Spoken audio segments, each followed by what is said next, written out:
Competitive exams के जितने भी एस्पिरेंट्स हैं उनको तो पता ही होगा कि जीके का सिलेबस एक समुंदर जैसा है और उस समुंदर जैसे सिलेबस से बस एक बकेट पानी की तरह ही कुछ क्वेश्चंस आते हैं। इसलिए बहुत इंपॉर्टेंट हो जाता है कॉन्फ्यूजन दूर करना कि कितना पढ़ना है, कितना छोड़ना है और कहाँ से पढ़ना है। अगर आप भी जीके का स्ट्रेटेजी को लेकर कॉन्फ्यूज्ड हैं तो आप सही जगह पे आए हो, क्योंकि इस वीडियो में आज हम देखने वाले हैं जीके का सोर्सेस, फिर स्टैटिक जीके का क्या स्ट्रेटेजी रहना चाहिए, current affairs, note making, 80-20 Pareto rule, फिर रॉ डेटा जैसे कि फैक्ट्स, डेट्स वगैरह कैसे मेमोराइज करना होता है और रिवाइज कैसे करना चाहिए। तो ये आप पॉज करके देख सकते हो, ये मेरा स्कोर है एसएससी और एनटीपीसी का एग्जाम्स में, ठीक है, जीके का। तो देखिए सबसे पहले आता है सोर्स। तो सबसे पहले जो आपको करना है फाउंडेशन कोर्स करना है एक बस, और इसी फाउंडेशन कोर्स का अगर आप क्लास करके एक बार शॉर्ट नोट्स आप बना लेते हो तो वहीं से आपका बहुत सारा एग्जाम क्लियर हो सकता है, ठीक है। तो मेरे हिसाब से पारमार सर का सही रहता है, तो आप पारमार एसएससी करके जो है चैनल यानी ऐप, वहीं से आप कोर्स कर सकते हो। फिर आता है वैल्यू एडिशन। देखिए आपको मटेरियल को अपडेटेड रखना है और अपडेटेड रखने के लिए आपको करना चाहिए पीवाईक्यू। अब पारमार सर तो पीवाईक्यू सीरीज करवाते हैं। उसके अलावा अगर आपको चाहिए होगा तो मेरे चैनल में टेलीग्राम में मैंने ऑलरेडी अपलोड कर दिया है। सीजीएल 2025 का सभी पीवाईक्यू उधर है, तो आप वो उससे मतलब खुद भी कर सकते हो, ठीक है। फिर क्वालिटी ओवर क्वांटिटी। आपको हमेशा फ्री रिसोर्स जो भी मिल जाएगा, जैसे कि पारमार सर का भी फ्री रिसोर्स आता है बहुत सारा, एफआरबी हो गया, फिर ब्लिट्स हो गया, बॉम्ब शॉट हो गया, वन शॉट हो गया। सब कुछ के पीछे आपको नहीं भागना है, बस आपका नोट्स जो है उसको अपडेट करके बार बार आपको रिवाइज करना है उसको। फिर हम आते हैं स्टैटिक जीके।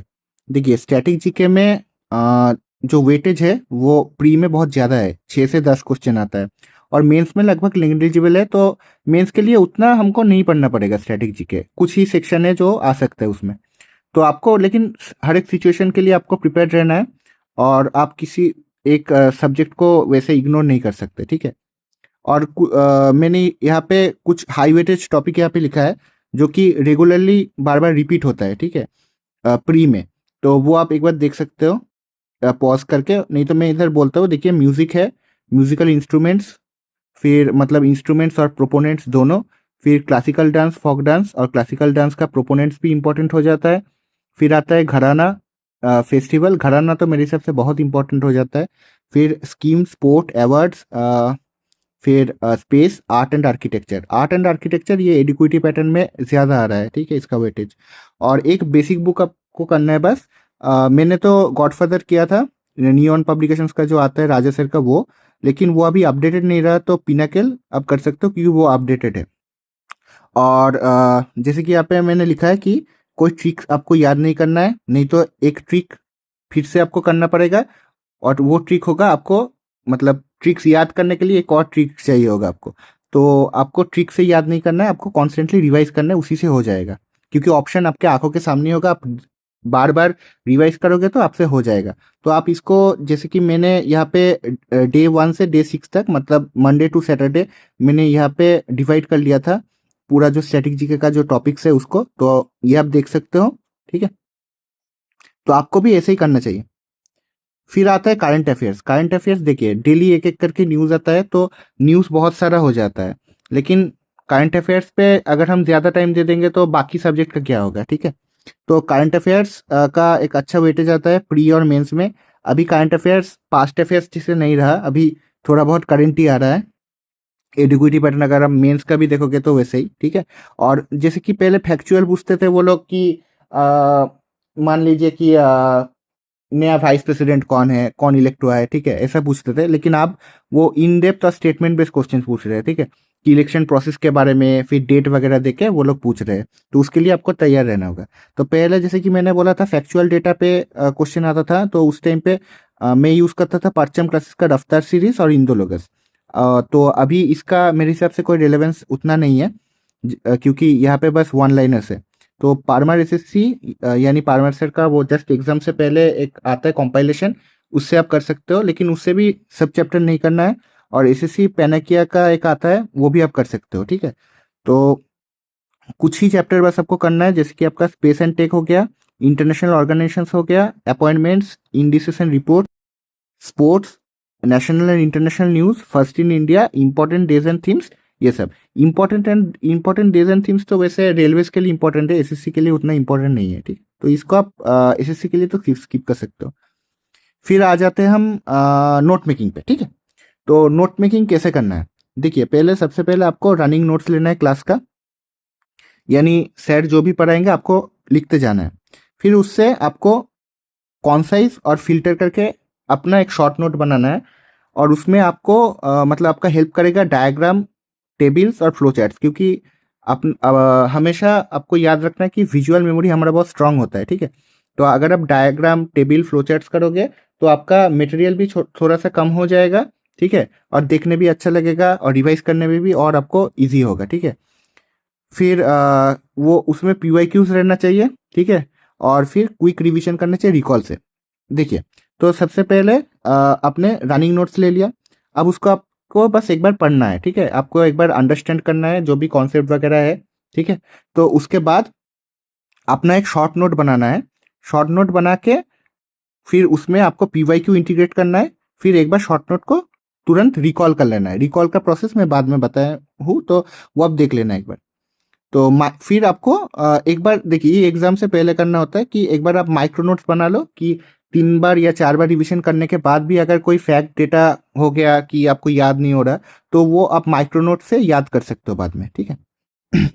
तो एक चीज यहाँ पे मैंने लिखा है कि आपको हमेशा याद रखना चाहिए, जैसे कि कोई भी नोट परफेक्ट नहीं होता, किसी का नोट को आप कॉपी मत कीजिएगा, ये या मत पढ़िएगा, आपका खुद नोट आप खुद बनाइएगा, ठीक है।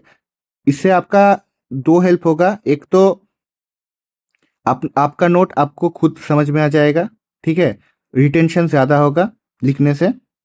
फिर आता है कि नोट्स को क्रिस्प बनाना है, कॉन्साइज बनाना है, रिवीजन फ्रेंडली बनाना है। ऐसा नहीं होना चाहिए कि एक ही चैप्टर का 10 या 20 पेज का नोट हो गया, फिर आपने वहीं पे छोड़ दिया उसको, आपने बाद में उसको रिवीजन नहीं किया, तो उस नोट्स का कोई फायदा ही नहीं है, ठीक है। तो क्रिस्प और कॉन्साइज होना चाहिए, और नोट्स तभी बनाएगा अगर कॉन्सेप्चुअल अंडरस्टैंडिंग होगा तभी, ठीक है। नहीं तो आपको बाद में आप 10 बार 20 बार भी पढ़ लोगे तो आपका कोई काम में नहीं आएगा वो नोट, ठीक है। फिर हाई वेटेज और इम्पोर्टेंट टॉपिक्स को आपको हाईलाइट करना है नोट्स में। जैसे कि मैंने यहाँ पे आप देख सकते हो कि मैंने कैसे डाइजेस्टिव सिस्टम को बस एक फ्लो चार्ट के मदद से कर लिया था इतू सा पेज में, ठीक है। मतलब एक A4 शीट का हाफ में हो गया था मेरा डाइजेस्टिव सिस्टम, और हाफ में रेस्पिरेटरी सिस्टम। मैंने ये सब नोट्स, मेरा जो खुद का नोट्स है वो भी मेरा टेलीग्राम चैनल पे अपलोड कर दिया, आप देख सकते हो जाके, बाकी सब्जेक्ट का भी। और जैसे कि मैंने आपको बताया था माइक्रो नोट्स, तो केमिस्ट्री का कुछ कुछ टॉपिक ऐसा था या फिजिक्स का कुछ टॉपिक ऐसा था जो कि बार बार मेरे को पढ़ना पड़ता था, तो मैंने एक माइक्रो नोट्स बना लिया था, तो मैं एग्जाम से पहले बस ये पढ़ के चला गया था, ठीक है। मेरे को वो पूरा नोट रिवाइज करना नहीं पड़ा। फिर आ जाता है कि मेमोराइजिंग रॉ डेटा। देखिए रॉ डेटा माने आपका फैक्ट्स आ गया, डेटा आ गया, नेम्स हो गया, डेट्स हो गया, और ये लगभग हिस्ट्री में सबसे ज़्यादा होता है, और करंट अफेयर्स में कुछ इंडिसेस वगैरह वो भी, ठीक है। तो उसका क्या करना है आपको, वो तो आपको छोड़ना नहीं है, तो उसका एक आप शॉर्ट नोट्स कर सकते हो क्विक रिविजन के लिए, ठीक है। आपने कहीं पे लिख दिया, कोई फ्लैश कार्ड हो गया या कोई नोट्स हो गया, ठीक है, कोई कॉपी में आप लिख लिए, तो उसको आपको एक बार सुबह और एक बार रात में सोने से पहले, मतलब सोने से पहले और सो के उठने के बाद आपको एक बार करके रिवाइज करना है उसको डेली बेसिस पे। फिर हम आते हैं रिवीजन। देखिए रिवीजन सबसे इंपॉर्टेंट है, रिवीजन से ही आपका सिलेक्शन होगा, ठीक है। जो बार बार रिवाइज करता है कॉन्सिस्टेंटली उसका ही सिलेक्शन होता है।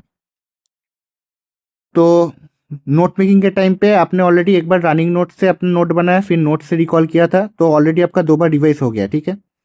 फिर आपको स्पेस रिपीटेशन में रिवाइज करना है। स्पेस रिपीटेशन मतलब 1, 7 और 30 आपको हफ्ते के एंड में, आपका संडे आता है तो आप मंडे टू सैटरडे जो भी आप पढ़ते हो उसको आप संडे में एक बार रिवाइज कर लो, ठीक है। संडे में आप एक बार रिवाइज कर सकते हो उसको। और फिर एक बार आपका ख़त्म हो गया पूरा सब्जेक्ट, ठीक है, तो आप एकदम मंथ एंड में, ठीक है, एकदम मंथ एंड में आप एक बार पूरा जो आपने पढ़ा है ना, 1 2 दिन 3 दिन या 5 दिन का टाइम लेके वो आप कंप्लीट कर लो, ठीक है। फिर आते हैं प्लानिंग। प्लानिंग कैसे करना होता है, प्लानिंग मतलब फुल रिवीजन का। जैसे कि आपका सिलेबस कंप्लीट हो गया तो आप एक हफ्ता मतलब 5 या 6 दिन में आप एक सब्जेक्ट कंप्लीट कर सकते हो रिवाइज करना। और ऐसे करोगे तो आपका 1 मंथ में पूरा आपका जीके रिवाइज हो जाएगा। तो एक्टिव फिर आता है एक्टिव रिकॉल। देखिए एक्टिव रिकॉल बहुत इंपॉर्टेंट है और एक्टिव रिकॉल करने से आपका रिटेंशन होगा। आपको ऐसे ही रीडिंग पढ़ के नहीं जाना चाहिए। आप रीडिंग पढ़ के चले जाओगे फिर एग्जाम के टाइम पे कोई फायदा नहीं होगा, आपका कुछ याद ही नहीं रहेगा। तो आपको एक्टिव रिकॉल के लिए क्या करना होगा, एक्टिव रिकॉल करते कैसे हैं देखिए। तो आपको पहले अपना नोट्स पढ़ना होगा। आपको सब कॉन्सेप्ट वगैरह जो भी आपने पढ़ा है सब कुछ एक बार अच्छे से स्टडी करना होगा। फिर आपको एक पेपर लेना है। पेपर में आपको नोट्स को मतलब नोट्स को एक साइड पे रख के आपको एक पेपर में सब लिखना है जो जो भी आपको याद है। और अगर 70% याद है आपको तो 30% आपको याद नहीं रहेगा, मतलब याद नहीं रहा आपको। तो जो 30% आपको याद नहीं रहा वो एक अलग से आप लिख लो या फिर तुरंत एक बार देख लो। और उसको बार बार आपको रिवाइज करना पड़ेगा क्योंकि वही 30% है जो आपको याद नहीं रह रहा है ना। तो उस पर आपको ज़्यादा जोर देना है, ठीक है। फिर हम आते हैं 80-20 रूल पे। देखिए 80-20 रूल क्या बोलता है, आपका पूरा सिलेबस का कुछ 20% ऐसा टॉपिक होगा जो आपका 80% स्कोर के लिए कंट्रीब्यूट करेगा। मतलब आपको ऑलवेज हाई वेटेज टॉपिक्स पे ध्यान देना है। कुछ हाई वेटेज टॉपिक्स जैसे कि मैंने आइडेंटिफाई किया था 2025 एडिक्विटी पैटर्न में, जैसे कि न्यू लॉज हो गया, बीएनएस वो वाला, ठीक है। फिर कॉन्करेंट लिस्ट हो गया, art and architecture, caves, temples, painting, music, इस सब से बहुत सारा क्वेश्चन आ रहा था। प्री में रिपोर्ट्स एंड इंडिसेस भी से भी आ रहा था, स्पीशीज में से भी आ रहा था। तो मेंस में आप अगर देखोगे ना तो आपको इससे इससे और इससे 3 क्वेश्चन मिल जाएगा, मतलब 9 मार्क्स, ठीक है। तो आपको हाई वेटेज टॉपिक पे आपको ज्यादा ध्यान देना है। फिर हम आ जाते हैं प्रैक्टिस। तो प्रैक्टिस के बिना रिवीजन का कोई मतलब नहीं है, ना तो आपको पढ़ने का कोई मतलब है। तो प्रैक्टिस से आपको जितना आपको एक्टिव रिकॉल से रिटेन होगा, प्रैक्टिस से भी उतना ही रिटेन होगा आपको। और प्रैक्टिस से आपको पता चलेगा कि आपको कैसे अटेम्प्ट करना है एग्जाम में। जैसे कि आप सेक्शनल दे सकते हो, ठीक है। पहले जब आपका एक एक करके सिलेबस कंप्लीट हो रहा है, मतलब एक एक करके सब्जेक्ट कंप्लीट हो रहा है, आप उसको टॉपिक वाइज दे सकते हो, ठीक है, पीवाईक्यू मॉक्स। और एक बार आप मिक्स दे सकते हो जब आपका पूरा सिलेबस हो जाएगा तो, नहीं तो आप अंडर कॉन्फिडेंट फील करोगे। और पारमर सर का एक क्विज ग्रुप है टेलीग्राम में, उससे आपको नोट नहीं बनाना है, बस उसको डेली अटेम्प्ट करते जाना है ताकि आपको पता चले कि कहाँ पे आपको गेस वर्क करना है और कौन सा क्वेश्चन अटेम्प्ट करना है, कौन सा क्वेश्चन छोड़ना है, ठीक है। फिर हम आ जाते हैं कुछ एक्स्ट्रा इन्फॉर्मेशन, जैसे कि एआई का यूज़। आप एआई का यूज़ कर सकते हो, मैंने भी किया था कॉन्करेंट लिस्ट के लिए, क्योंकि कॉन्करेंट लिस्ट बहुत ट्रेंडिंग टॉपिक था उस टाइम पे। तो आप एआई चैट जीपीटी वगैरह का यूज़ कर सकते हो। फिर एसएससी पैनिकिया करके टेलीग्राम में चैनल है, उनका यूट्यूब में भी चैनल है। तो उनसे मैंने एक क्रिमिनल लॉज का पीडीएफ और लेबर लॉज, सॉरी मैंने यहाँ पे लॉस लिख दिया, ठीक है। तो क्रिमिनल लॉज फिर लेबर लॉज का वो सब टॉपिक मैंने कर लिया था उधर से। और पार्मा सर का कुछ हॉट टॉपिक्स आता है एग्जाम से पहले, वो तो मेरे हिसाब से मस्ट है, वो तो आपको करना ही चाहिए एक बार ना एक बार। फिर आता है मेंटरशिप पे। तो जैसे कि आपको पता होगा, मैंने लास्ट 3-4 वीडियो में भी बोला था कि मैं सोच रहा था कि एक 1:1 गाइडेंस स्टार्ट करूंगा। ऑलरेडी 3 बच्चे हमारे साथ जुड़ चुके हैं, ठीक है। तो आपको भी अगर जुड़ना है तो आप नीचे गाइडेंस करके कमेंट कीजिएगा, और हमारा जो टेलीग्राम का चैनल का लिंक है मैंने नीचे डाल दिया है लिंक, तो उसमें जुड़ जाइएगा आप एक बार, ठीक है। तो इसमें हम नोट मेकिंग, रिविजन, फिर सोर्सेस हो गया आपका, फिर मॉक एनालिसिस, रूटीन मेकिंग, ठीक है, और बाकी जो भी चीज़ है सब एकदम आपका डे 1 से आपका सिलेक्शन तक मैं आपको गाइड कर दूंगा, ठीक है। और वो भी एक मिनिमल फीस रहेगा उसका। तो यहाँ तक अंत तक जुड़े रहने के लिए धन्यवाद, ठीक है। और आप हमारे टेलीग्राम में आप जुड़ सकते हैं। सब्सक्राइब कर दीजिएगा चैनल को, आप लोग सब्सक्राइब नहीं करते हो बिल्कुल। कमेंट कीजिएगा अगर आपको कोई क्वेरी या डाउट होगा तो, दोस्तों के साथ शेयर कीजिएगा, और वीडियो को ज़रूर एक बार लाइक कर दीजिएगा, ठीक है। शुक्रिया।